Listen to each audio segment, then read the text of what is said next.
Hello guys, in today's video I'll show you how to add music to your WhatsApp status.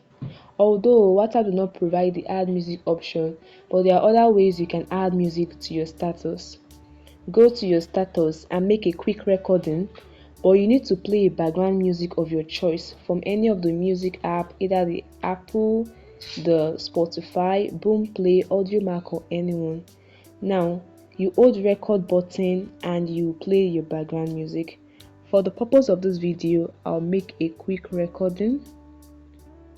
But before I start the recording, I will have to play my background music in order to add the music to the status.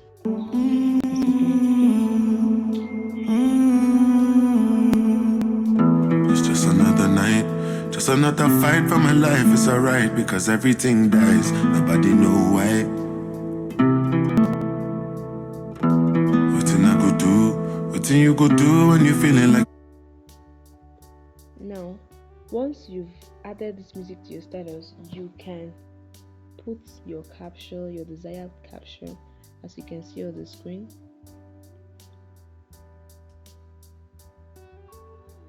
And click on the send option. This way, you have added music to your WhatsApp status. Other methods include the adding music from your Instagram story, installing the video show app, and other things. I hope you find this video helpful. Don't forget to like, share, and subscribe for more useful content. See you in the next video. Bye.